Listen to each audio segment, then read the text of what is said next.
Hello दोस्तों, तो मैं आपकी मधु मैम फिर से आपके सामने हाजिर हो चुकी हूँ आपका प्रैक्टिस क्वेश्चन पेपर लेकर, जो कि है सेट नंबर सी। जैसा कि ए और बी हम पढ़ चुके हैं, पहले ही हम सॉल्व कर चुके हैं उसे, मॉडल टेस्ट पेपर भी हम लगा चुके हैं। अब लेकर आई हूँ मैं आपके लिए सेट सी। आपको जैसा कि पता है कि पूरी वीडियो पूरी देखनी है, कोई सा भी एक मोमेंट भी आपको यहाँ पे स्किप नहीं करना है, जैसे सारा वीडियो देखना है और प्रैक्टिस कंटिन्यू करते रहना है। पूरे साल पढ़ा है, अब उसके लिए प्रैक्टिस बहुत जरूरी है, because practice makes man perfect. तो आपको परफेक्शन के साथ एग्जाम में उतरना है, बिना हथियार के नहीं जाना। हम पूरी तैयारी के साथ युद्ध में उतरेंगे और युद्ध में जीत हमारे हाथ में होगी। ट्रायम्फ ऑफ एग्जामिनेशन करके आएंगे हम। और आपको पता है जैसे कि हम बिना किसी डिले के जल्दी से जो पेपर है सो सोल्व कर लेते हैं। सारे रूल्स आपको पता है, यहाँ पर टाइमिंग आपको पता है, मार्किंग आपको पता है। और मुझे उम्मीद है कि आप सभी को मजा भी आ रहा होगा। और अगर आपको ये वीडियो पसंद आ रही है तो इसे लाइक शेयर सब्सक्राइब करना ना भूले। और हम बिना किसी डिले के हम शुरुआत करते हैं इस प्रैक्टिस सेट को। ठीक है, जैसा कि आप सभी को पता है यहाँ पर टोटल मार्क्स मिलने वाले हैं आपको 75 मार्क्स का है, 3 आवर्स का है। और साथ में इंस्ट्रक्शन अच्छे से पता है, सारे के सारे क्वेश्चन आपको अच्छे से पढ़ने हैं, अच्छे से रिप्लाई करना है, क्वेश्चन स्किप नहीं करना है, साथ में वीडियो भी स्किप नहीं करना है। और सारे के सारे पेपर एक एक चीज को मेरी समझते हुए चलना है। क्या पता कभी कभी कुछ चीजें हमें लगता है हम इग्नोर करके चलते हैं, लेकिन वो काफी काम की होती है। तो जैसा कि आप सभी को पता है, ये जो पेपर है आपका 4 भागों में बटा हुआ है, ABC और डी। ए के अंदर आपको रीडिंग कॉम्प्रिहेंशन मिलने वाला है, बी में आपको राइटिंग स्किल और सी में ग्रामर, और डी में आपका अपना डी सेक्शन है टेक्स्ट बुक का, जो आपने पूरी बुक्स के अंदर पढ़ा हुआ है। ठीक है, तो बिना किसी डिले के let's have fun with our practice paper. Okay, तो पहला है आपका read the following passage carefully and answer the questions given below. यानी कि आपको क्या करना है, यहाँ पर पैसेज को बहुत अच्छे से पढ़ना और उसका आंसर आपको देने, जो कि इस पैसेज के अंदर ही, यानी कि हमारा तो सामने ही क्वेश्चन है, सामने ही आंसर है। तो डेफिनेटली हम 5 मार्क्स तो वहां पर ऑब्टेन करने ही वाले हैं। तो हम इसको पढ़ते हैं, पैसेज को वर्ड टू वर्ड आपको एक्सप्लेन करने वाली हूँ मैं। The Wright brothers did not have to look far for ideas when building their airplane। तो देखिए यहाँ पे राइट ब्रदर्स से हम सब जानते हैं, राइट ब्रदर्स ने क्या किया था, एरोप्लेन बनाया था उन्होंने। ठीक है, तो जो राइट ब्रदर्स थे उन्होंने जो एरोप्लेन बनाने के लिए उन्होंने क्या हुआ, उनका जो आइडिया था वो इतना उनको सोचना नहीं पड़ा था। कैसे आया था, दे स्टडीड बर्ड्स। वो क्या करते थे, बर्ड्स जब भी उड़ते थे तो वो उनके दिमाग में होता था, एक क्यूरियोसिटी होती थी कि ये बर्ड्स उड़ते कैसे हैं, बर्ड्स जैसे हम कुछ बना ले ताकि हम भी उड़ सके। तो the act of copying from nature to address our design problem is not new, but over the last decade the practice has moved from obscure scientific journal to the mainstream।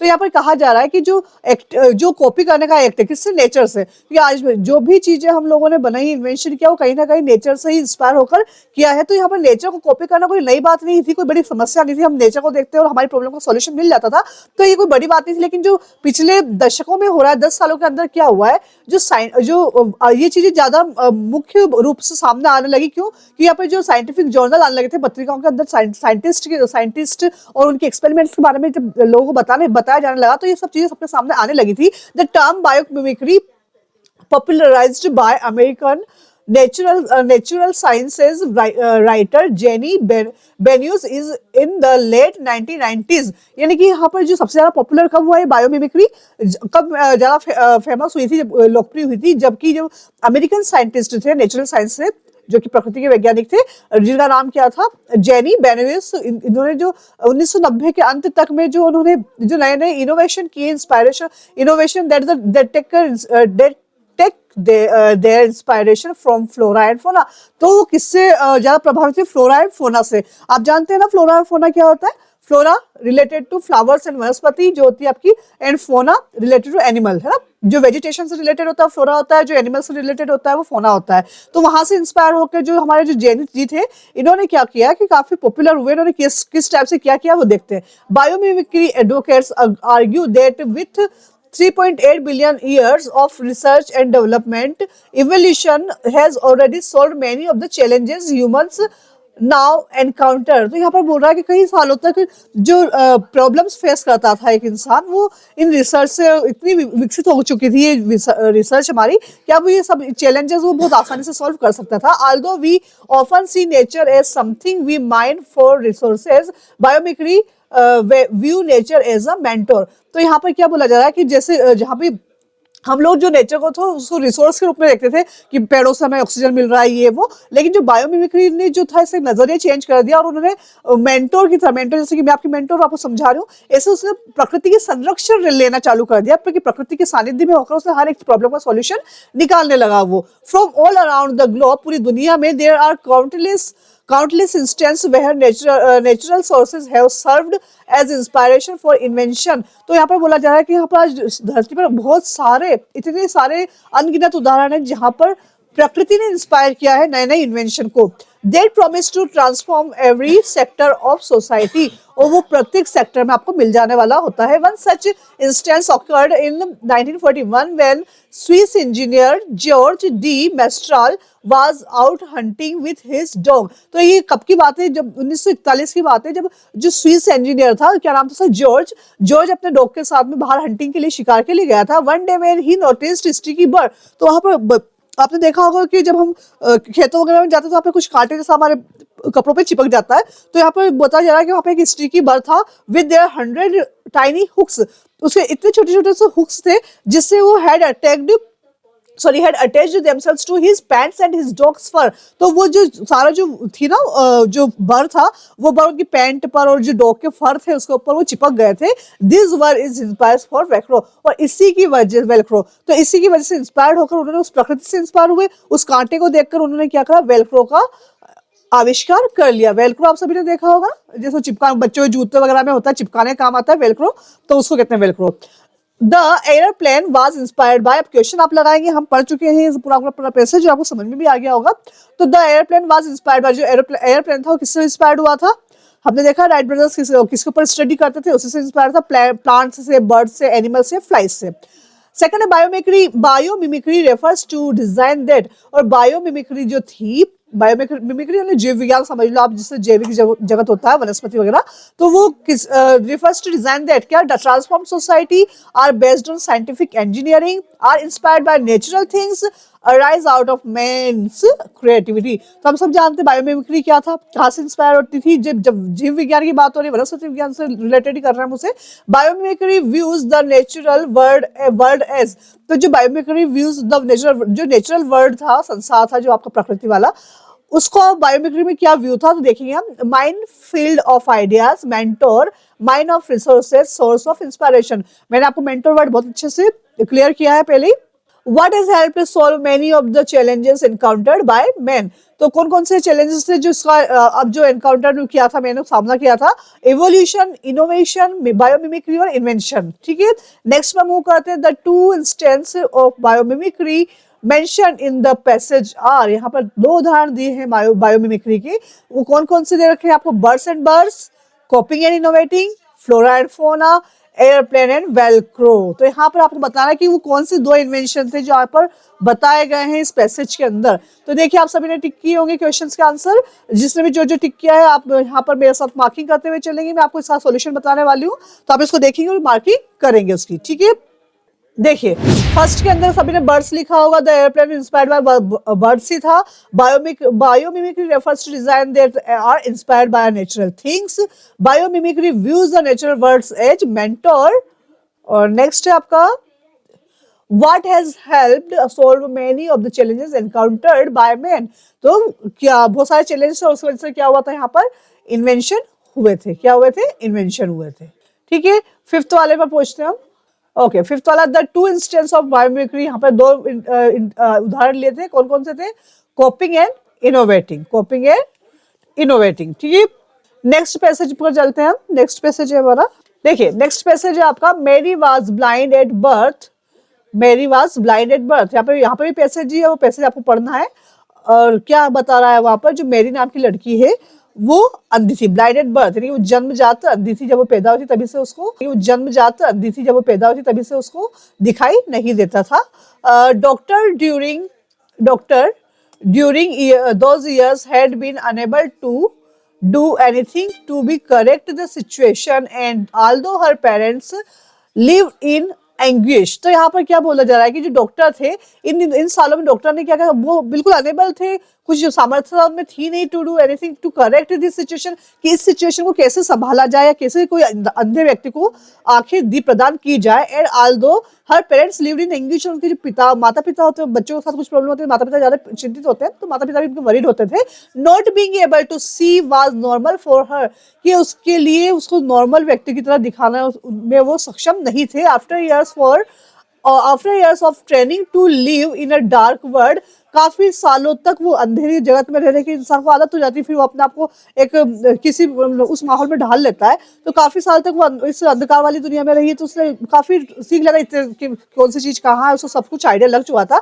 Mary got a job and moved into her own flat, तो Mary को एक job मिल चुकी थी, अंधी होने का उसने इतनी पढ़ाई की, उसको जॉब लग गई और वो अपने खुद के फ्लैट में रहने के लिए चली गई। सेवरल ईयर्स लेटर, कई सालों बाद में the doctors she occasionally visited for checkup told her that a new techniques had been found, तो वहाँ पर क्या होता है, रेगुलर चेकअप के लिए उनके डॉक्टर्स आया करते थे, तो उन डॉक्टर्स ने उनको बताया कि अब एक नई तकनीक यहाँ पर आ चुकी है। This technique could restore her site, कि उस तकनीक से आपकी आंखों को वापस ज्योति या फिर रोशनी दी जा सकती है। One would think that Mary would have jumped at the possibility to see, but actually she was not at all happy about this situation. तो यहाँ पर वहाँ एक पॉसिबिलिटी हो चुकी थी कि मेरी अब यहाँ से देख सकती है, अब यहाँ से वो इतने दिन तक वो अंधी रही लेकिन अब वो देख सकती है, बट लेकिन इतना सब सुनने के बाद भी मेरी को इतनी ज्यादा इस सिचुएशन में इतनी खुशी नहीं हुई, उससे तक खुश नहीं थी कि अब मैं देख सकती हूँ। She had never seen anything before, क्यों? क्योंकि उसने कहीं बचपन से कुछ देखा ही नहीं था, उसे पता ही नहीं था कौन सी चीज कैसी होती है, तो उसकी हैबिट में आ चुका था वैसे ही रहना। She had establish a little life, She has established a life for herself in a world without sight, और उसने अपने आप को उसी जगत में, अंधकार वाले जगत में स्थापित कर लिया था।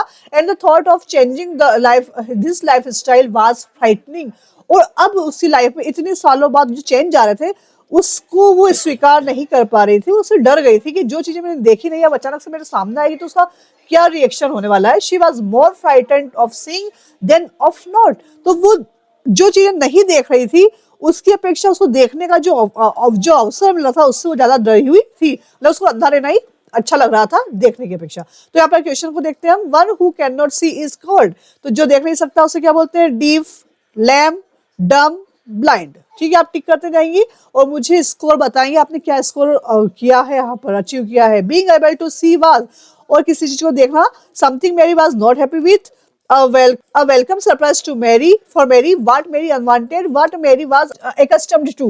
ठीक है, according to the passage, Mary's inability to see was caused by her doctors, caused by her illness, present from her birth or present from hospital. तो यहाँ पर क्या पैसेज के अकॉर्डिंग जो मैरी थी उसको नहीं देख पाती थी, वो कब से किस कारण से था? क्या डॉक्टर की वजह से था, या बीमारी की वजह से, या पैदाइशी उसके साथ ऐसे ही था, या फिर हॉस्पिटल से ऐसा हुआ था? ठीक है, तो हमने पहले बाय बर्थ ही देख लिया था हमने उस चीज को। नेक्स्ट है Mary got a job after, और मैरी को कब जॉब आ चुका था, लग चुका था? She could see years of training to live in a dark world, she had left her studies, the doctor had found a new technique, तो कब जॉब लगी थी उसी? कुछ ट्रेनिंग ली उसके बाद उसको जॉब लग चुका था। Find out the word from the passage which is similar to pain, ऐसा कौन सा वर्ड है जिसका मतलब होता है पेन या दर्द? ठीक है, सेवरल, सेवरल का मतलब कई होता है, ब्राइट सॉरी साइट, फ्राइटन और एंग्विश। ठीक है, यहाँ पर पेन का मतलब क्या है, एंग्विश को आप अच्छे से समझ सकते हैं। हम नेक्स्ट इसके आंसर शीट को मिला लेते हैं, वो आंसर देख लेते हैं कि क्या आंसर है इसके। देखिए, पहला जो देख नहीं सकता उसे क्या कहा जाता है? ब्लाइंड। जी हाँ, उसे ब्लाइंड कहते हैं, ब्लाइंड। और जो डिफ क्या होते हैं? जो बहरे होते हैं। डम, जो गूंगे होते हैं, बोल नहीं पाते। लेम, जो लंगड़े होते हैं। और being able to see was something Mary was not happy with, अगर उसको देखने की संभावना यहाँ पर देख सकती है लेकिन फिर भी वो खुश नहीं हुई थी ना, क्योंकि उसकी आदत हो चुकी थी इसी अंधकार वाली दुनिया में रहने की। According to the passage Mary's inability to see was, Mary की जो इनएबिलिटी थी देखने में वो इस पैसेज के अकॉर्डिंग किया थी, प्रेजेंट फ्रॉम हर बर्थ से ही थी। Mary got a job after training के बाद में उसको जॉब लग चुका था।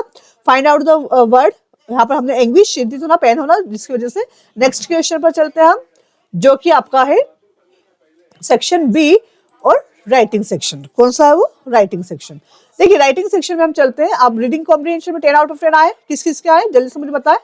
कमेंट करके कमेंट सेक्शन में जाओ और मुझे जल्दी से बताएं 10 आउट ऑफ 10 किसके आए हैं। जिसके भी आए हैं उसके लिए बड़ा सा क्लैप मेरी तरफ से। वेरी गुड, आपकी तैयारी बहुत अच्छी है, आपकी अंडरस्टैंडिंग बहुत अच्छी है। तो अब इसके साथ हम नेक्स्ट क्वेश्चन पे मूव करते हैं, लेकिन वीडियो को लाइक शेयर सब्सक्राइब करना बिल्कुल ना भूलें।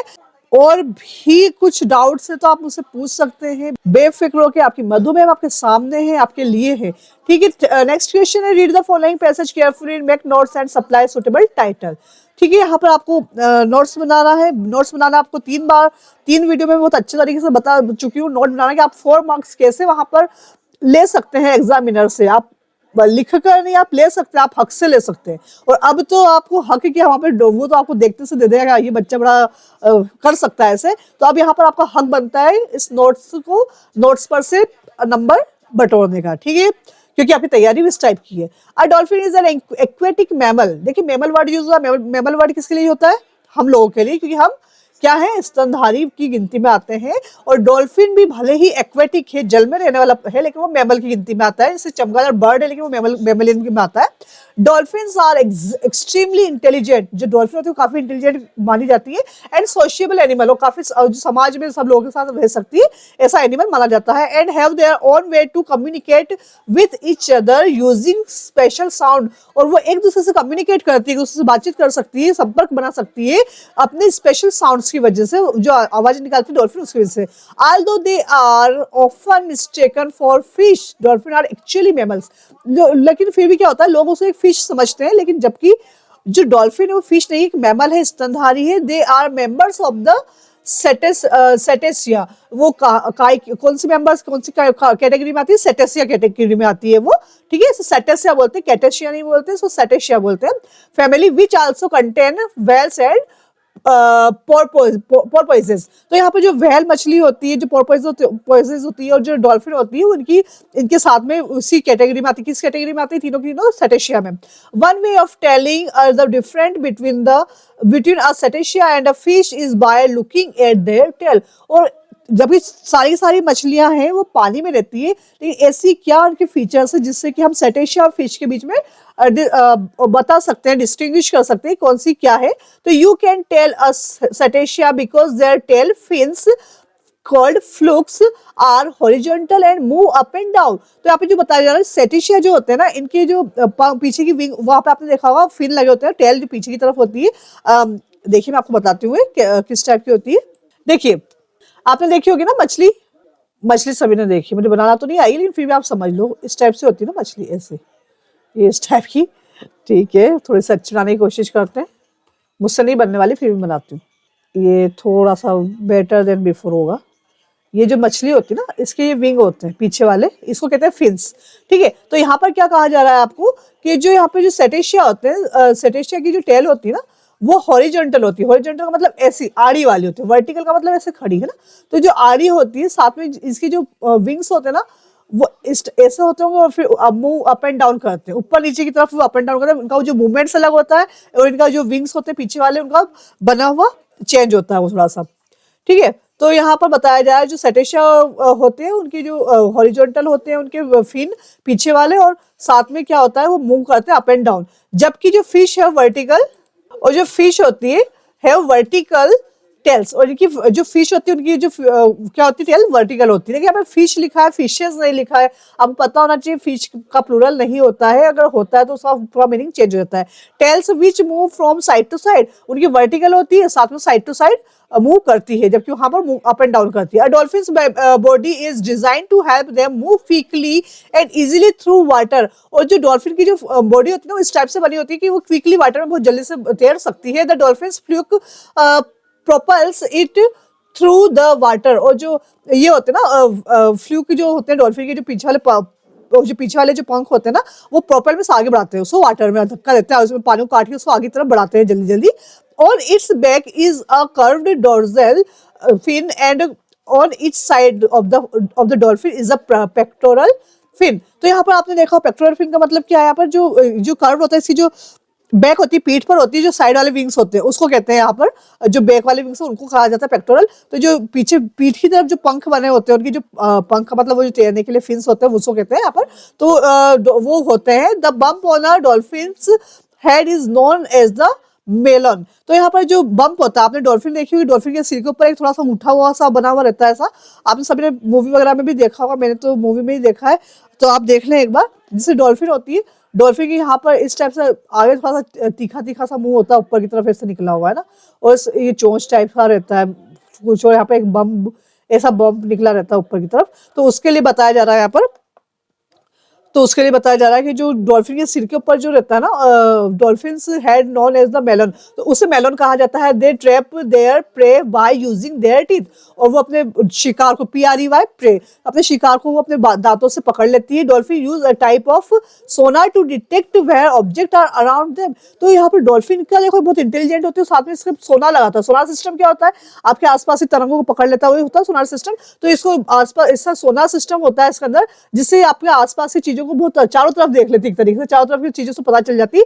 This is called echo location. और जो सोनार सिस्टम है, जैसा रेंज होती है उसकी, चारों तरफ उसके दुश्मन वगैरह उसको दिख जाते हैं, उसे इको लोकेशन कहते हैं। Echo location work when a dolphin bounces a high pitched sound of an object and then listens for the echo to come back। तो यहाँ पर क्या बोल रहा है, जो इको लोकेशन है ना, वो कैसे वर्क करता है, जब डॉल्फिन बाहर की तरफ आपको पता है डॉल्फिन बाहर आती है, बहुत ऊंची छलांग लगाती है समुद्र से एकदम ऊपर से, हाई पिच साउंड, और जब वो बाहर निकलती है ऐसी विशल टाइप उसकी आवाज, चीख टाइप की आवाज उसकी बाहर निकलती है, और जब वो वापस आती है तो वही गूंज, इको मतलब गूंज, वही गूंज के साथ वो वापस नीचे की तरफ आती है। It is very useful way for dolphin to find food and navigate. तो ये सबसे अच्छा तरीका, जो वो ऊपर जाती है, ऊपर से जब नीचे आती ना, तो ये एक तरीका, तो वो अपना खाना ढूंढ लेती है और नेविगेट कर लेती है। नेविगेट का मतलब सर्च कर लेना, अपनी जगह देख लेना कहाँ पर जाना, नेविगेशन हमारी कारों वगैरह में भी लगा रहता है। Dolphins communicate with each other through clicks, squeaks and whistle. तो यहाँ पर बताया जा रहा है जो डॉल्फिन है ना, वो आपस में बातें करती है, आपस में एक डॉल्फिन दूसरी डॉल्फिन से बात कर सकती है। किसके थ्रू कर सकती है, जो चीखना और चिल्लाने की जो सीटियों की आवाज होती है ना, उससे वो एक दूसरे से बातें कर लेती है। They use this special sounds to greet each other. वो इस स्पेशल साउंड से वो खुश होती है या गुस्सा होती है, वो साउंड से ही वो एक दूसरे को समझ जाती है। And to indicate if they are in distress, और यहाँ तक कि वो अगर वो दुखी भी होती है ना, तनाव में भी होती है, तब भी वो एक दूसरे को इंडिकेट कर देती है। उनकी आवाज में एक दूसरे की आवाज को इतना अच्छे से जानते हैं। Dolphins live in the sea, dolphin समुद्र में रहती है, but they can't breathe under water, लेकिन वो फिर भी समुद्र में रहने के बाद भी वो सांस नहीं ले पाती पानी के अंदर। They breathe through a blowhole, तो वो किसके द्वारा, जो उनकी बॉडी पर एक ब्लो होल होता है, उसकी वजह से वो उससे ही सांस ले पाती है। And have to come up for air every 15 minute, और हर 15 मिनट में उन्हें बाहर आना पड़ता है सांस लेने के लिए। तो उम्मीद है आपको ये वाला पैसेज अच्छे से समझ में आ चुका होगा। पैसेज का हमें क्या बनाना है यहाँ पर, जी बिल्कुल, यहाँ पर हमें टाइटल बनाना है, टाइटल बनाना है। ओके, चलिए मछली को हटा देते हैं, ठीक है, और यहाँ पर देखते हैं। तो टाइटल है यहाँ पर, हम डॉल्फिन के बारे में बता रहे हैं, इसलिए हमने हमारा टाइटल क्या रखा है यहाँ पर, हमने हमारा टाइटल रखा है यहाँ पर डॉल्फिन, क्योंकि हम डॉल्फिन की बात कर रहे हैं। डॉल्फिन के बारे में हमें काफी चीजें समझने को पड़ी कि डॉल्फिन एक मैमल होता है, उसका सोनार सिस्टम होता है, काफी नई नई चीजें। तो क्वालिटी ऑफ डॉल्फिन, डॉल्फिन की क्या क्वालिटी है। डॉल्फिन देखो, नोट्स ऐसे बना सकते हो, जो मैंने आपको बताया था पिछली बार, आप वैसे बना सकते हैं। यहाँ पे भी देखो मैंने हेडिंग लिखी है, dolphin, quality of dolphin. Dolphin are extremely, extremely mammal है ना, एक्सट्रीमली इंटी मैमल होती है ये। Dolphin is also a social animal, एक तो वो मैमल है, दूसरा सोशल एनिमल है। Dolphin of design of dolphin कैसी होती है, fish of vertical tails which help us to move from side to side on its back is curved, ठीक है। तो यहाँ पर क्या होता है कि जो डॉल्फिन है उसकी डिजाइन किस टाइप की होती है, तो हमने यहाँ पर पढ़ा था कि जो डॉल्फिन की यहाँ पर ये गलत लिख दिया है मैंने बच्चों, dolphin of design of dolphin, यहाँ पर मैंने फिश का लिख दिया, आप डॉल्फिन का लिख लीजिएगा। डॉल्फिन का क्या होता है कि आपका हॉरिजॉन्टल होता है, क्या होता है आपका हॉरिजॉन्टल विंग्स होते हैं। तो यहाँ पर आप लिख लेंगे सेकंड वाले में, इसको रफ हटा देते हैं हम लोग, या फिर इसको भी रहने दीजिए, लेकिन आप, बट यहाँ पे नेक्स्ट पे आप लिख सकते हो डॉल्फिन की जो फिश है, dolphin have horizontal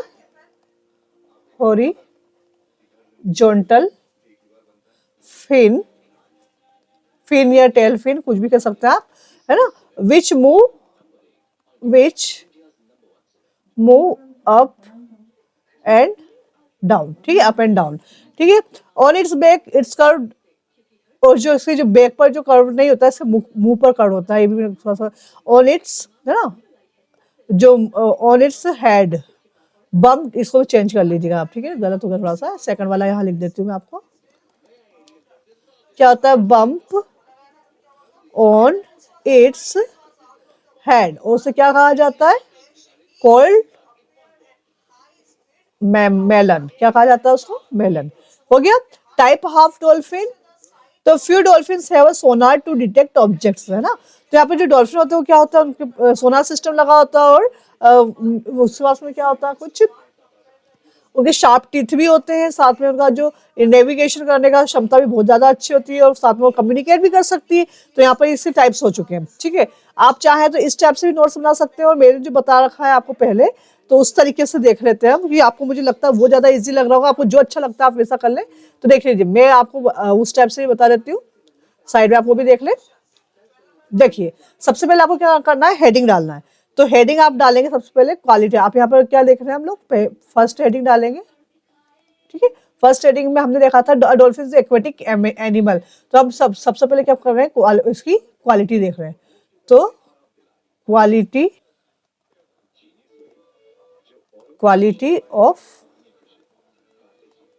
dolphin, arrow किया, सब टाइटल डालेंगे हम यहाँ पर, सब हेडिंग डालेंगे। सब हेडिंग में क्या है वो एक एक्वेटिक एनिमल है, अरे एक एक्वेटिक एनिमल है, ये एक्वेटिक एनिमल है। दूसरा क्या है ये आपका, बहुत ज्यादा तो extremely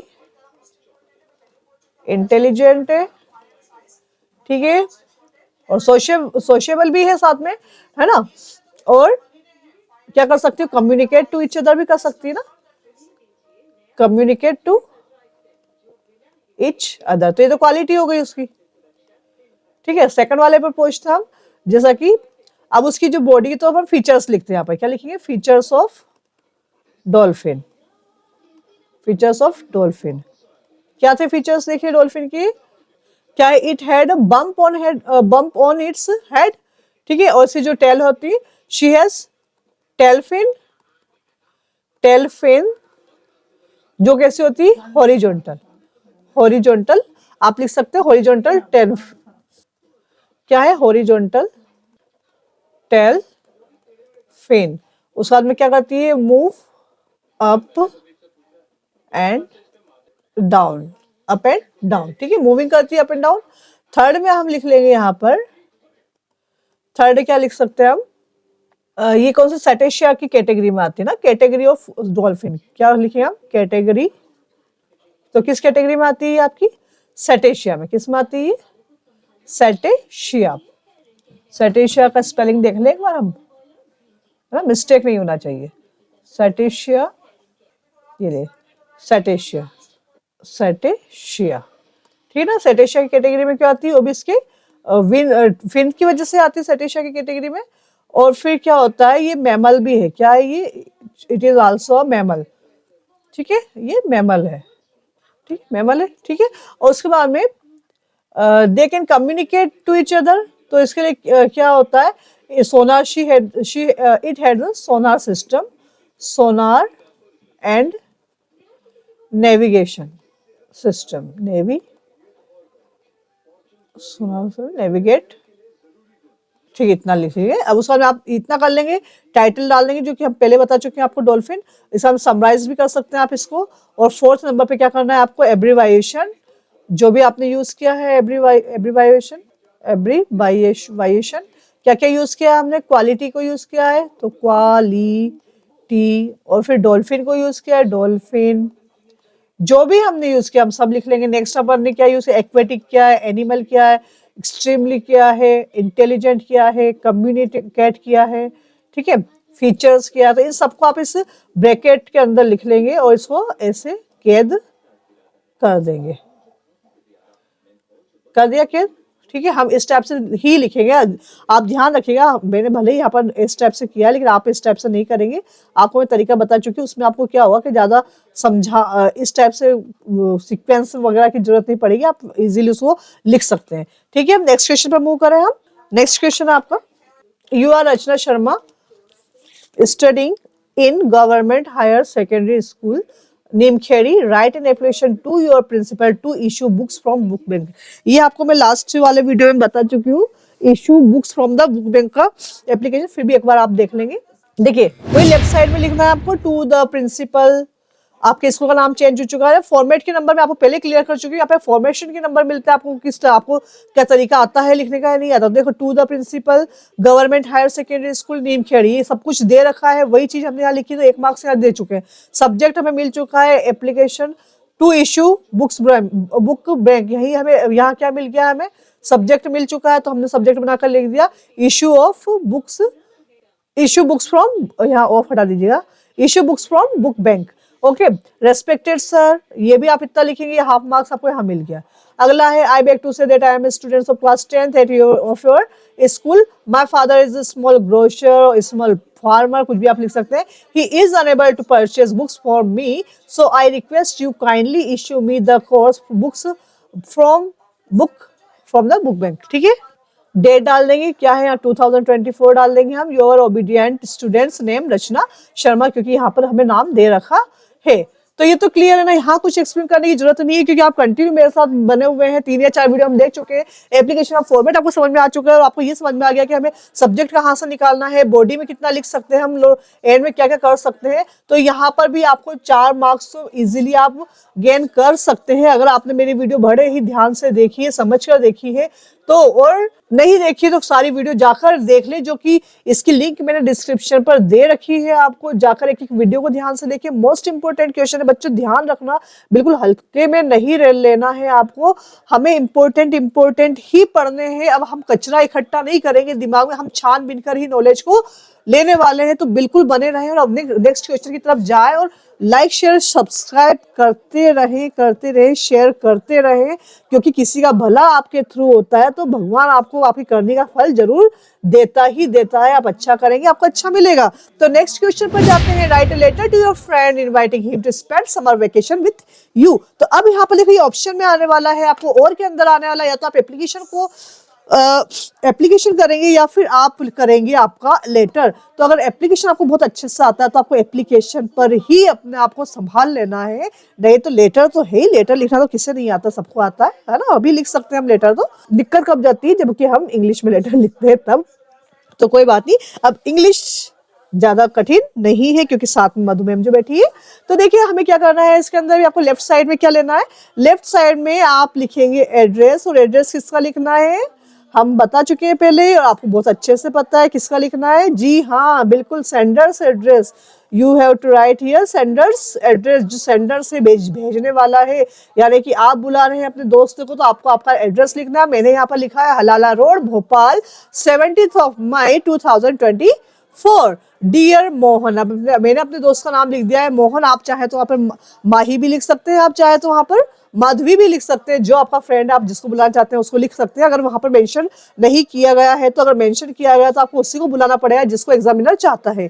I am very glad to know that your school has closed for the summer vacation and our summer vacation has already started. I think you are the same condition, so I have written this letter to invite you to spend your vacation with me in Shimla। यानी कि देखो कितनी अच्छी बात है, दोस्त इतना अच्छा बोला, तुम भी आ जाओ, अपन दोनों के दोनों एक जैसे, जिससे दोनों फ्री, और शिमला में बुला रहा है। Let us enjoy this vacation together, so come up without any delay there, we will bath and swim in the river, I assure you that this will be an enjoyable experience for you, give my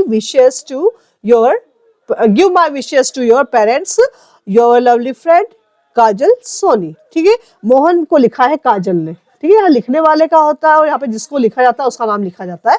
तो ठीक है, ये आपको समझ में आ गया होगा।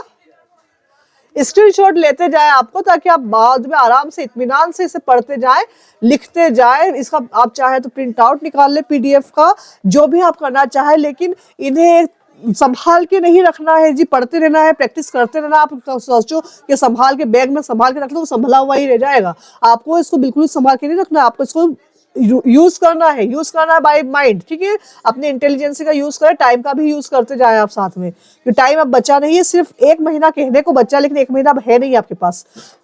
क्वेश्चन 5 है, right an essay on any one of the following topics in about 150 words. यानी कि 150 वर्ड्स में आपको एनी बर्निंग प्रॉब्लम्स पर। देखिए आप यहाँ पर सेट ही चल रहा, सेट सी है। सेट ए और बी आपको काफी इजी लगा होगा, लेकिन सेट सी को देख लीजिए, यहाँ पे टॉपिक कितने अलग आए हैं। ऐसे कि अगर आपकी राइटिंग स्किल अच्छी है तब तो आप लिख लेंगे, अगर नहीं है तो देख लीजिए डेफिनेटली आपको लर्न करना पड़ेगा। तो जो टॉपिक में आपको, अब आपके सामने 12 टॉपिक हो चुके हैं, 12 टॉपिक में से एक ना एक तो आपको मिलना ही मिलना है। तो आप देखते जाओ, याद जरूर करते जाए, टॉपिक मोस्ट इंपॉर्टेंट है। Any burning problem of India, a train journey, importance of newspaper, my best friend. तो माय बेस्ट फ्रेंड पर ही मैं आपको यहाँ पर ऐसे लिखाने वाली हूँ, ठीक है ना। क्योंकि इजी पड़ता है, आपके फ्रेंड्स के बारे में आपसे ज्यादा कौन जानता है, आप ही जानेंगे। तो इंट्रोडक्शन दे देंगे, डिटेल बता देंगे फ्रेंड की, उसकी एज और पर्सनालिटी बता देंगे। उसके बाद में आगे बढ़ेंगे और क्या बताने वाले हैं हम उसके बारे में, उसकी हैबिट, उसको क्या चीजें अच्छी लगती है, वो क्या खेलता है, क्या खाता है, क्या पीता है, काय का उसे शौक है।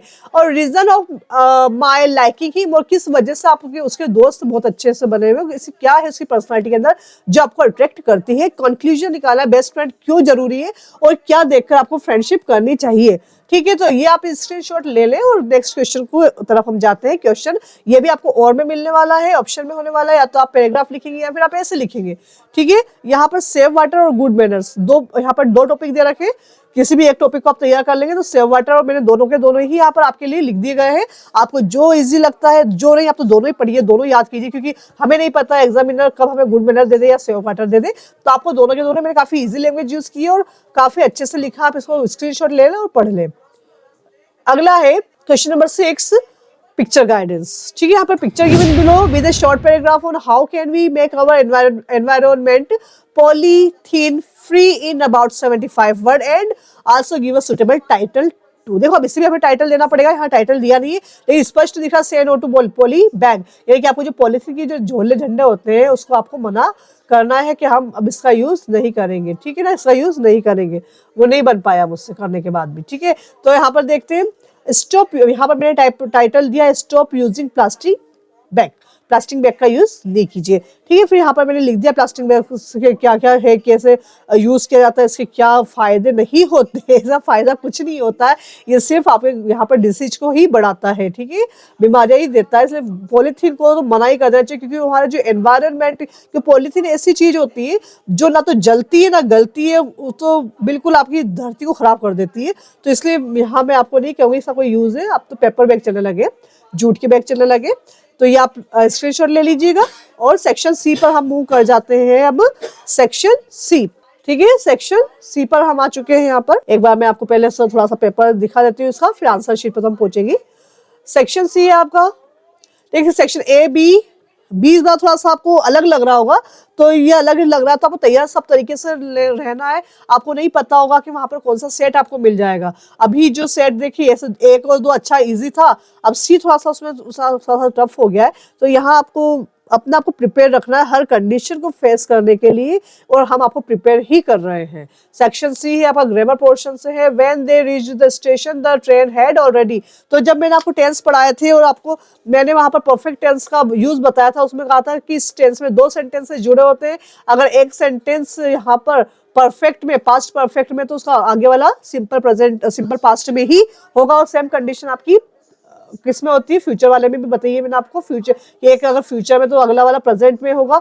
तो ये मैंने आपको सारी कंडीशन वहां बता रखी है, तो आप एक बार देख ले मेरे टेंस वाले वीडियो को, उसका लिंक भी डिस्क्रिप्शन में दे रखा है। क्योंकि एक एक चीज, क्योंकि ज्यादा क्वेश्चन आपके टेंस से पूछे जा रहे हैं, अनलेस इफ से यानी कंडीशनल सेंटेंस पूछे जा रहे हैं, पैसिव वॉइस पूछे जा रहे हैं, और टेंस से तो लगभग 4 या 5 क्वेश्चन बन रहे हैं आपके। तो आप किसी भी चीज को स्किप नहीं कीजिएगा, पहले की वीडियो भी जरूर देखिएगा, उसमें मैंने बहुत डिटेल में आपको टेंस के बारे में बता रखा है, ठीक है।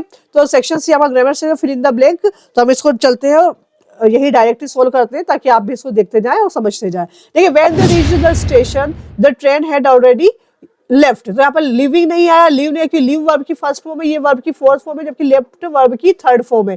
क्यों? क्योंकि देखिए यहाँ पर क्या है, पास्ट इंडेफिनिट में वर्ब की सेकंड फॉर्म है, तो दूसरे सेंटेंस में आपको हैड के साथ में वर्ब की थर्ड फॉर्म ही यूज करनी है। ये रूल आपको अच्छे से याद रखना है।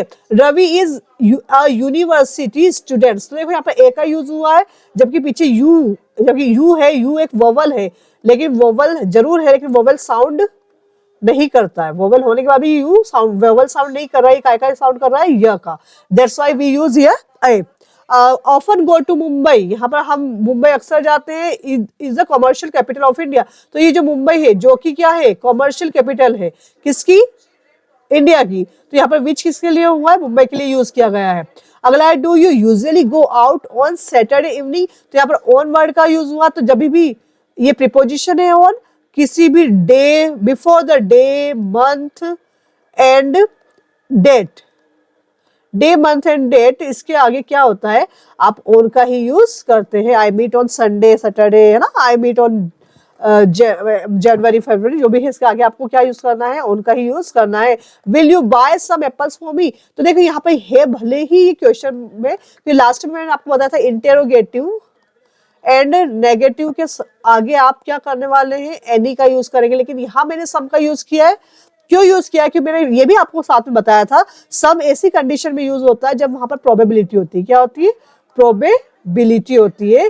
तो अब यहाँ पर प्रोबेबिलिटी है, क्योंकि वो हो सकता है कि एप्पल खरीद ले, यहाँ पे संभावना है उसके पास, इसलिए यहाँ पर ये नहीं कहेंगे will you by any apples for मी, क्या तुम मेरे लिए कोई एप्पल खरीदोगे। जब मैं रिक्वेस्ट, यहाँ पे कहीं ना कहीं रिक्वेस्ट छुपी हुई है ना, कहीं ना कहीं रिक्वेस्ट छुपी हुई है, जहां पर रिक्वेस्ट है वहां पर पॉसिबिलिटी तो होती है। अभी आप मुझसे कहोगे मैम 5 मिनट का ब्रेक दे दीजिए अब, तो हो सकता है मैं आपको खुश होकर दे भी दूं, है ना।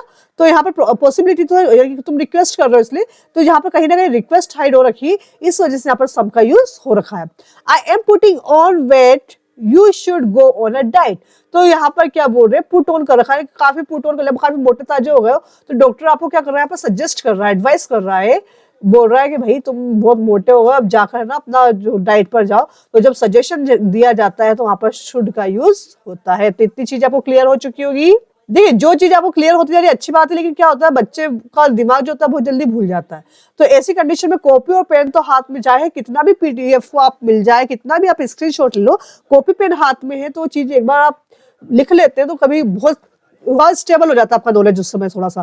तो ये लिखते भी रहा करो आप ये चीजें, ठीक है, क्योंकि यहाँ मैंने आपको कोई रूल्स रेगुलेशन में नहीं बताया, लेकिन एक्सरसाइज के थ्रू बहुत सारी चीजें क्लियर हो चुकी है। अगला है do as directed, Rashmi does her work daily, make negative. अब सर नेगेटिव, ये अफर्मेटिव में आपको नेगेटिव में चेंज करना, अफर्मेटिव को नेगेटिव में चेंज करने में कुछ बड़ी बात नहीं है। हेल्पिंग वर्ब जहां दिख रही है, हेल्पिंग वर्ब के जस्ट बाद में नोट लगा दो, ये बन जाएगा, बन जाएगा। देख लीजिए, अब Rashmi does her work daily, तो यहाँ पर Rashmi does not do her work daily, क्यों, डज यहाँ पर क्या, वर्ब की फर्स्ट फॉर्म के साथ में एसीएस लगा, यानी कि सिंपल प्रेजेंट टेंस है ना, तो आप इसको हेल्पिंग वर्ब ना समझे। क्यों, क्योंकि सिंपल प्रेजेंट टेंस के अंदर हेल्पिंग वर्ब डायरेक्ट यूज नहीं होती, ना सिंपल प्रेजेंट में ना पास्ट इंडेफिनिट में। मैंने आपको पहले ही बता चुकी हूँ, जब मैंने टेंस वाला आपको क्लियर किया था उस समय, कि सिंपल प्रेजेंट और पास्ट इंडेफिनिट एकमात्र दो ही ऐसे टेंस है, एकमात्र नहीं कहिए, दो ही ऐसे टेंस है जिसके अंदर हेल्पिंग वर्ब अफर्मेटिव में डायरेक्ट नहीं दिखाई जाती, बाकी सब में दिखाई जाती है। तो यहाँ पर जो रश्मि के साथ में डज लिखा हुआ है, ये हेल्पिंग वर्ब नहीं है, ये वर्ब की फर्स्ट फॉर्म है।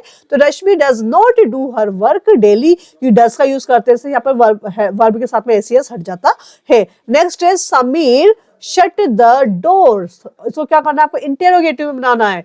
तो यहाँ पर shut the door, did Sameer shut the door, ये इंटेरोगेटिव बना दिया।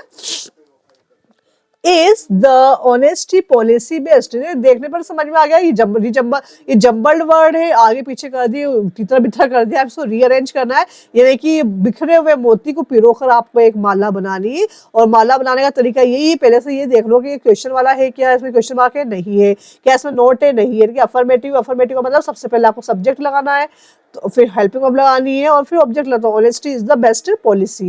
नेक्स्ट है Hindi is told by mister Sinha. अब देखिए जहां पर बाय है, बाय के बाद में सब्जेक्ट दिख रहा है, इज के साथ में वर्ब की थर्ड फॉर्म है, तो ऑब्वियस ये पैसिव वॉइस है। कौन सा है ये, पैसिव है, और पैसिव को आप ये बोल रहा है चेंज इनटू एक्टिव, यानी कि इससे कहा आप उल्टे बोल रहे, आप उल्टा करो आप, यानी सबसे पहले आप मिस्टर सिन्हा को ले आएंगे ना, क्योंकि पीछे सब्जेक्ट है, तो मिस्टर सिन्हा और इज वर्ब की फर्स्ट फॉर्म जहां होती है वहां पर ही हम क्या करते हैं, इज के साथ वर्ब की थर्ड फॉर्म लगाते हैं। मिस्टर सिन्हा सिंगुलर है, that's why we use here teachers, तो मिस्टर सिन्हा के साथ में वर्ब है टीच, टीच की टॉट की फर्स्ट फॉर्म टीच होती है, साथ में एसीएस लगा रहा है क्योंकि सिंगुलर पर्सन है।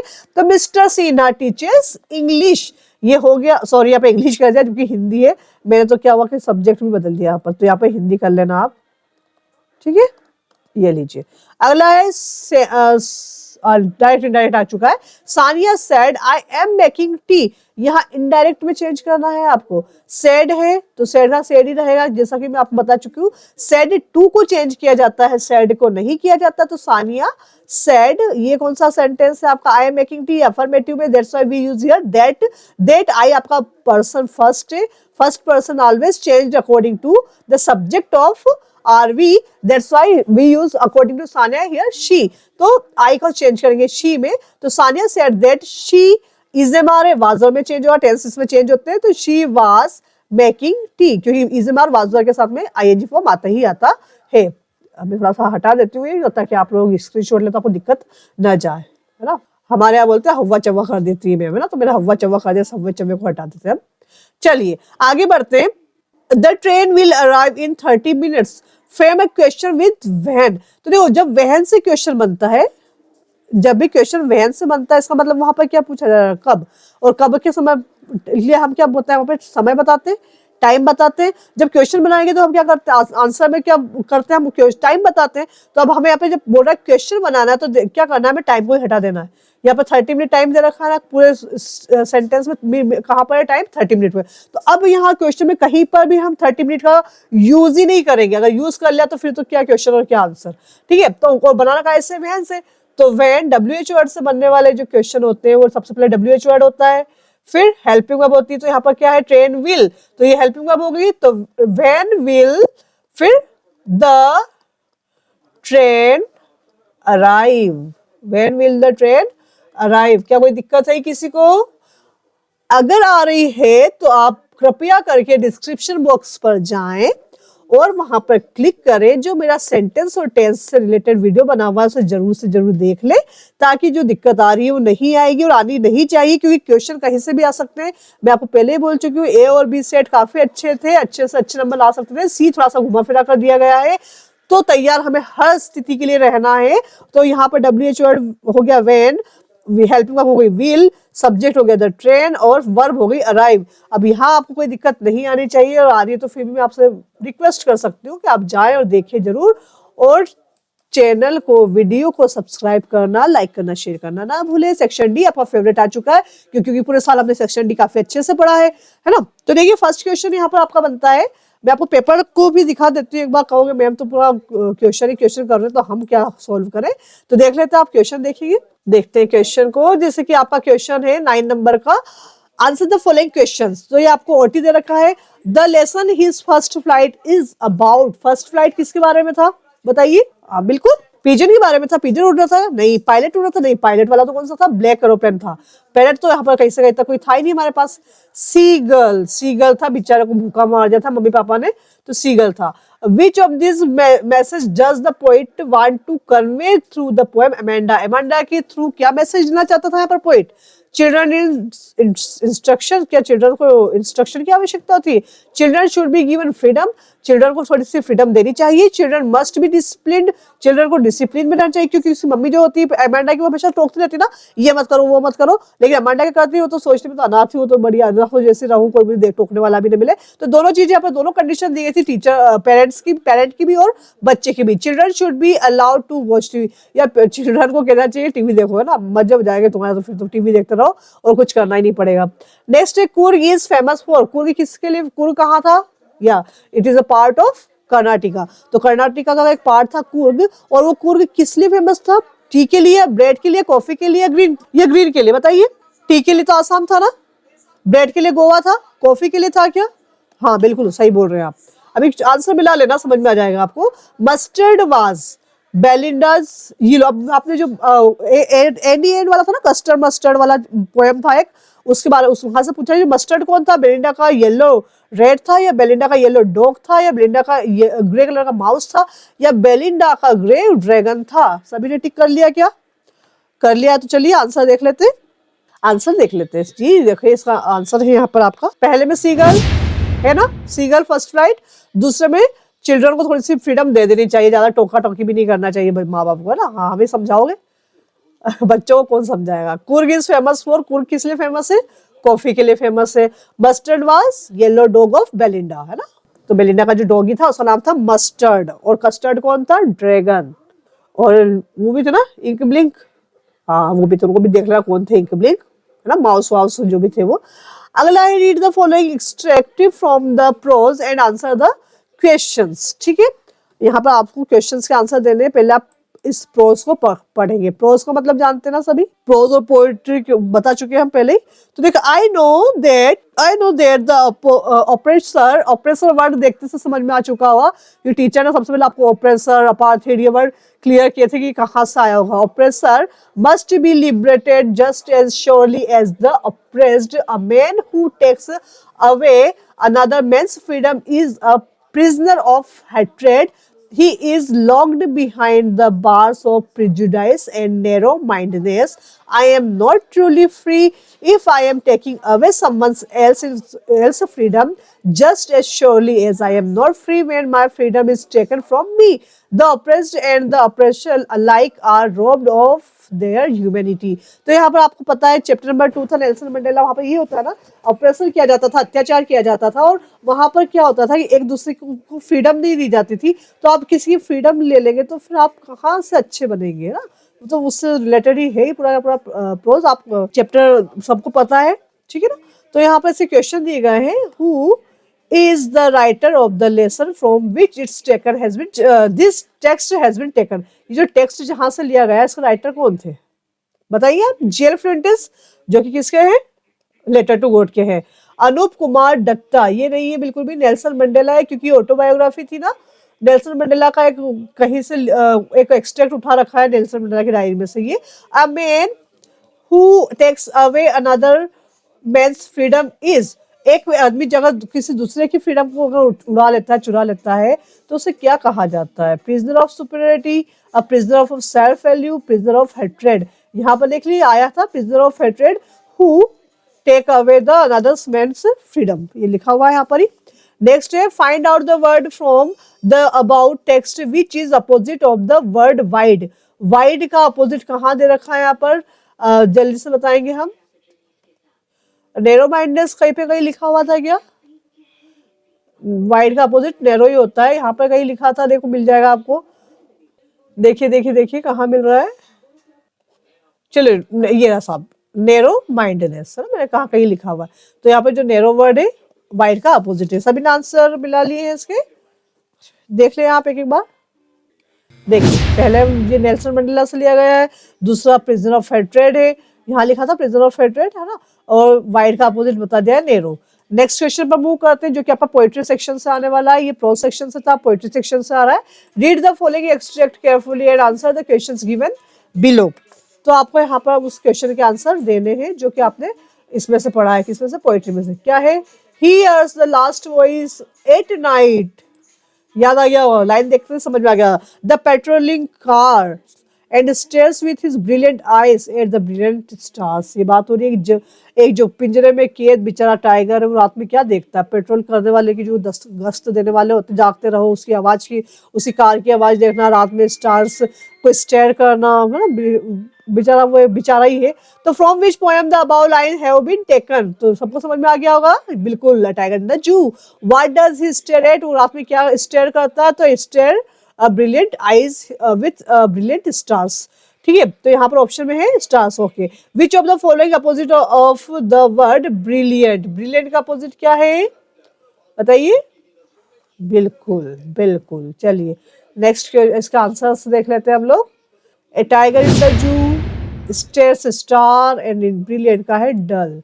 जिसका अभी ये है उसको मिले हैं 3 में से 3, कितने मिले, 3 में से 3। इरेजर का यूज हो गया इसमें, तो ये लीजिए 3 आउट ऑफ 3 किसको मिले, जिसने भी किया है। नेक्स्ट क्वेश्चन है आपका 11, answer the following questions any 6।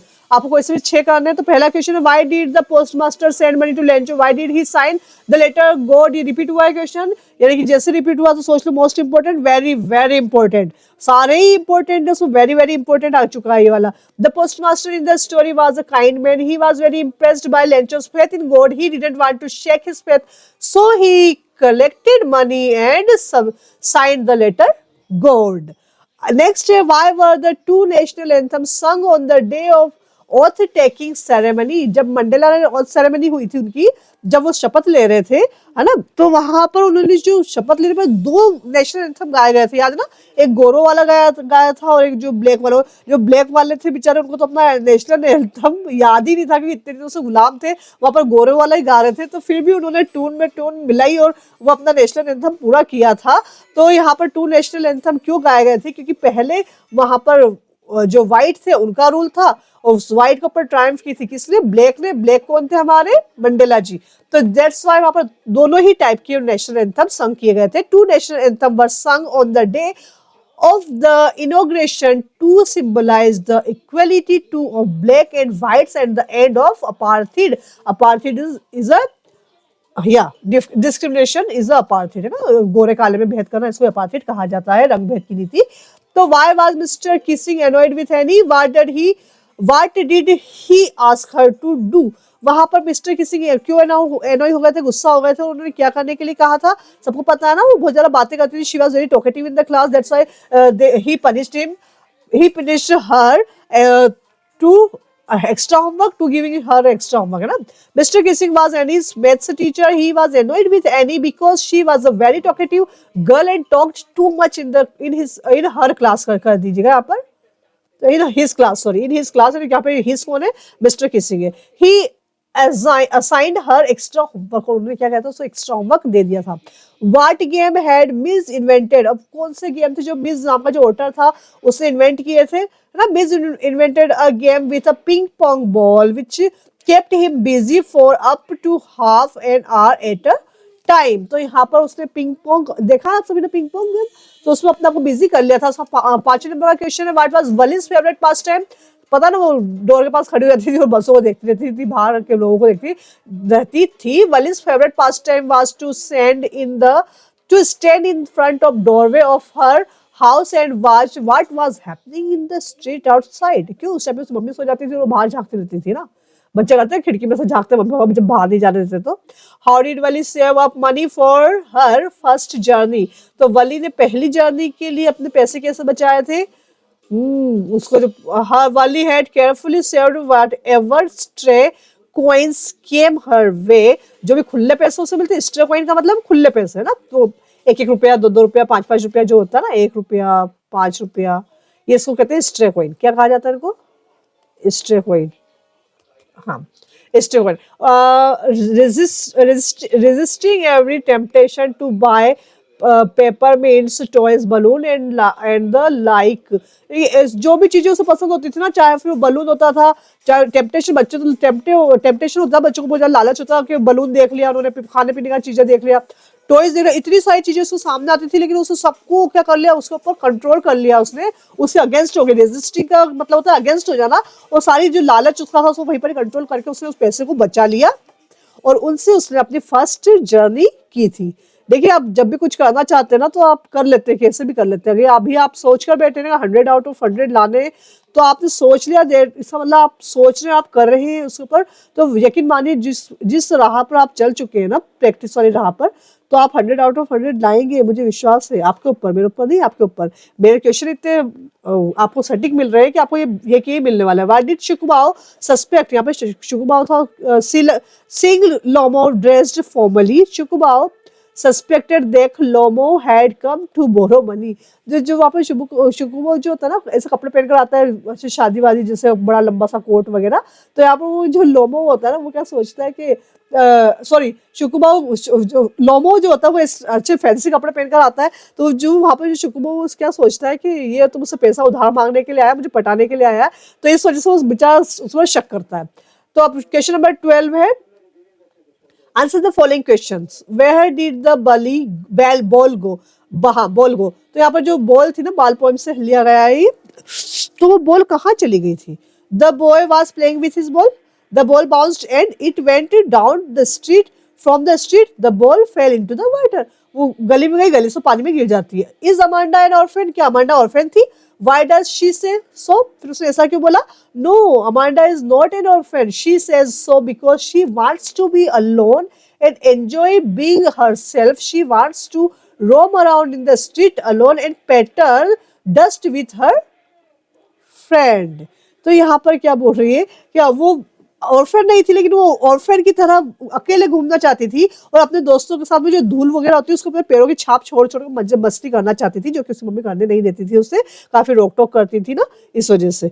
In the poem the tree, what does the poet compare the branches of tree to? तो यहाँ पर जो ट्री पोएम है इसमें ब्रांचेस को किससे कंपेयर किया था? The poet compares their branches to the newly discharge patients going toward the clinic door. तो यहाँ पर जो ब्रांचेस थे उसको जो अभी अभी जो मरीज है ना डिस्चार्ज हुए उससे वहां पर कंपेयर किया गया है। नेक्स्ट क्वेश्चन पर मूव करते हैं, question number 13। What suggestion were given by doctor Herriot to Mrs Pumphrey at the initial stage? तो यहाँ पे जो ट्रिकी नाम का डॉग था ना वो इतना मोटा हो गया था, तो मिस्टर हैरियट ने उसको डॉक्टर हैरियट ने मिसेस पैम्फरी को क्या सजेस्ट किया था? Doctor Herriot suggested Mrs Pumphrey to cut down on the sweet thing. कहा जाता है कि वहाँ पर उनकी जो मीठा खाने की आदत है ना उसको आप कंट्रोल कर लो, एंड डाइट पे जाने की बात कर रहा है वो, and not to give extra food to him. और टिक्की को कोई अलग से खाना मत दो, वो जो खा रहा है ना उसको कम खाना दो, हल्का खाना दो। He also suggested her to give him exercise, और खाना कम देने के साथ उससे एक्सरसाइज भी कराओ, वर्कआउट भी कराओ, बस खा खा के बिठाओ मत, नहीं तो मोटा ताजा हो गया था काफी ट्रिकी ना। How did mister and ma'am Loisel replace the necklace? तो उन्होंने अपना जो नेकलेस खो गया था इससे क्या नाम है उसका, मैटिल्डा से नेकलेस खो गया था, तो फिर क्या हुआ था, उन्होंने कैसे उसको रिप्लेस किया था भाई, बेचारे पूरे बिक गए थे वो। Mister and ma'am Loisel replaced the necklace by buying a new one with the same design. The new necklace costed them 36,000 Frank, यानी कि उसकी कीमत थी 36,000, मतलब इतना पैसा उसके पास नहीं था, लेकिन फिर भी उसने सब कुछ बेच बाच के उस 36,000 फ्रैंक का एक नेकलेस खरीदा और पड़ोसन को दिया था, है ना, उसे उधार मांग के पहना था सुंदर दिखने के लिए। Why was the 20th century called the era of the book? 20वीं सदी को era of the book क्यों कहा जाता था? The 20th century was called the era of the book because in those days there were books about everything from anteaters to jewels, यानी कि उस समय क्या था, जो बुक थी ना वहाँ पर बुक एंटीटर जो चींटी खोर होते हैं वहां से लेकर जूल्स तक की सब कुछ बुक के अंदर मिलता था, इसलिए बुक उस समय 20th era में सबसे ज्यादा वैल्यू रखती थी। यहाँ पे लोग बुक पढ़ के ही सारी नॉलेज लेते थे। आज के समय में जैसे कि हम लोग नेट यूट्यूब का यूज करते हैं ना, उस टाइम पे बुक सब कुछ था। Why do you think Kisa Gotami understood this only the second time? In what way did the Buddha change her understanding? तो when she met ये 75 वर्ड्स का है, उससे पहले हमने 30 वर्ड्स को सारे देख लिए, अब 75 वर्ड्स का है। When she met the Buddha, he asked her to get a handful of mustard seeds from a house where no one had died. He did this purposely to make her realize that there was not a single house where no beloved had died, and that objected death is natural. When she went to all houses the second time, she felt dejected that she could not gather the mustard seeds. Then she realized that the fate of men is such that they live and die. Death is common to all. This was what the Buddha had intended her to understand. तो यहाँ पर क्या हुआ था, बुद्धा ने किस्सा गौतमी को कहा था उसका बेटा मर जाता है, तो वो बोलती मेरे बेटे को सही कर दो, वो अपने बेटे की लाश लेकर ही घूमती रहती है। तो क्या होता है, जो बुद्धा थे ना उन्होंने उसको कहा ठीक है तुम ऐसे घर पे तुम्हारा बेटा मैं सही कर दूंगा, जबकि वो पॉसिबल नहीं था, लेकिन फिर भी उसको रियलाइज कराना था कि लिव और डेथ दोनों के दोनों एक सभी के लिए कॉमन है, हर व्यक्ति को मरना है, हर व्यक्ति को जो जिसका जन्म हुआ है उससे मरना, ये चीज समझाने के लिए उन्होंने उनसे कहा ऐसे घर से तुम लेकर आओ मस्टर्ड जहां पर कोई मरा ही ना हो। तो ऐसा कोई घर उसे मिलता नहीं, तो उससे वो समझ जाती कि death is common to all, कि मृत्यु सभी के लिए कॉमन है। Describe the narrator's experience as he flew the aeroplane into the storm. जब वो तूफान में उड़ा रहा था किसको, हवाई जहाज को, तो उसके अंदर जो एक्सपीरियंस था वो बताइए, आप बता देंगे अपने शब्दों में। As the pilot narrator entered the storm, his plane started jumping and twisting. He could not see anything outside the plane as it was black. The fuel was not enough. When he looked at the compass and another instrument, they had stopped functioning due to the storm. It was a terrible and fearsome experience for him. तो यहाँ पर क्या होता है, जो storm में घुस तो जाता है वो सिर्फ अपनी फैमिली के साथ छुट्टियां मनाने के लिए अंदर एंट्री कर जाता है उस खतरनाक स्टॉर्म के अंदर, वो वापस जाना नहीं चाहता था और फ्यूल उसके अंदर कम होता है, उसके सारे इंस्ट्रूमेंट फंक्शन नहीं करते, दे वर नॉट फंक्शनिंग या वर्किंग प्रॉपरली। उसके बाद में उसका कुछ भी रडार वगैरह सब कुछ खराब हो जाता है। ऐसी कंडीशन में वो बेचारा डर जाता है, लेकिन वहाँ पर भगवान कहीं ना कहीं मदद करने आ जाते हैं। तो ब्लैक एरोप्लेन, ब्लैक डाक होता है, तो ब्लैक एरोप्लेन वहाँ पर आता है उसकी हेल्प करने के लिए, जो कि सिर्फ उसी की हेल्प करता है जहाँ पर वहाँ के जो, एक सेकेंड, हाँ, अगला है आपका 15 नंबर का question. Do you find the tale of Custard the dragon to be a serious और a light hearted poem? Give reason to support your answer. तो यहाँ पर पूछा जा रहा है जो टेल ऑफ कस्टर्ड है, जो ड्रैगन की जो पोएम है, वह लाइट हार्टेड पोएम है क्या? No, the tale of Custard the dragon is a very light and funny poem meant to be enjoyed by everyone. The features of Belinda and her pets described in the poem make it quite funny. All the tiny creatures such as the kitten and the mouse have been shown so brave that they can scare a lion, and the dog's bravery is like a tiger's rage. The biggest of them all, the dragon, is the only one who has been shown as a coward and soft-wing. तो यहाँ पे क्या है, बिल्ली चूहों को इतना बहादुर बताया जाता है जैसे शेर वेर की तरह, और जो ड्रैगन जिसको भी डरना नहीं चाहिए, वो ड्रैगन वहाँ पर बहुत ज्यादा कॉवर्ड और सॉफ्ट बताया है। तो यहाँ पे एक तरीके से मजाक ही किया गया था हल्का फुल्का सा। What is the central idea of the poem? Fire and ice. Fire and ice, मैंने आपको पहले कहा है कि Robert Frosty fire and ice and dust of snow is very important poem. The central idea of the poem is based on the meditation about how the world will end. Some people think that someday someday the world will end in fire. On the other hand, some people say that it will end in the ice. The poet has tested both the fire and the ice. The poet says that both fire and ice are destructive. Fire और ice दोनों से इंसान को destruct होना है। Here fire stands for the hate and desire and ice stands for the hatred. He thinks that our violent desires will end the world.